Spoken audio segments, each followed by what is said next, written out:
First సెంచరీలోనే కృప గురించి చాలా confusion start అయ్యాయి.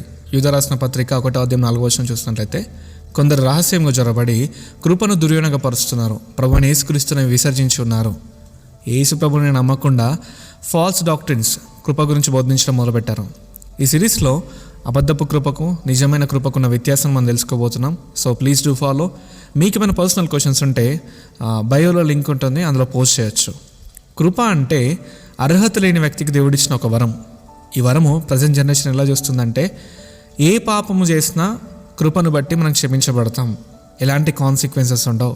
సో ఫైనల్గా కృప అంటేనే క్షమాపణకు ఈక్వల్ టు క్షమాపణ అన్నట్టుగా చూస్తున్నారు. సో అందుకోసమే రిపెంటెన్స్ మీటింగ్స్కి వెళ్తుంటారు, చాలా గిల్ట్గా అయినప్పుడు అక్కడికి వెళ్ళి ఏడుస్తూ ప్రార్థన చేస్తారు, కాస్త మనసు నెమ్మది అనిపిస్తుంది, మళ్ళీ వచ్చేస్తుంటారు. ఒకవేళ ఇదే ప్రాసెస్ అనుకుంటే యేసు ప్రభు కూడా సైలెంట్గా వచ్చేవాడు, సైలెంట్గా బ్రతికేవాడు, సైలెంట్గా చనిపోయేవాడు, సైలెంట్గా వెళ్ళిపోయేవాడు. కానీ 3.5 years ఆయన బోధించాడు, ఎలా బ్రతకాలి, ఎలా ఉండాలి, ఎలా ప్రార్థన చేయాలి, రెండో రాకడ గురించి బోధిస్తూ వచ్చాడు.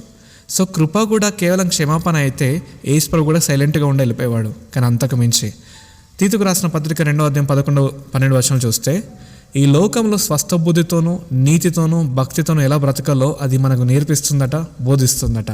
అందుకోసమే యేసు ప్రభు కూడా 3.5 సంవత్సరాలు బోధించాడు. కృప అనేది సైలెంట్గా ఉండే బ్లెస్సింగ్ కాదు, అది టీచర్లాగా పనిచేస్తుంది. ఏ విషయాలు తప్పు చేస్తామో అందులో కరెక్ట్ చేస్తుంది. ట్రైనర్గా పనిచేస్తుంది. స్పిరిచువల్ డిసిప్లిన్స్ మనకు నేర్పిస్తుందట. ఒక పవర్ఫుల్ టూల్గా ఉంటుంది, మన మైండ్ సెట్ని మారుస్తుందట.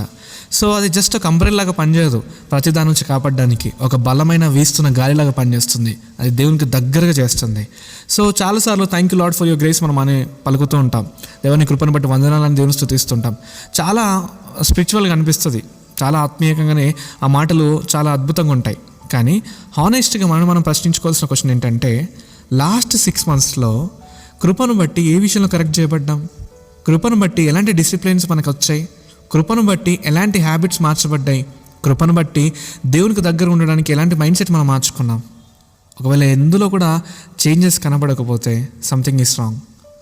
నిజమైన కృప ఎప్పుడు కూడా ఒక వ్యక్తిని మార్చకుండా ఉండలేదట.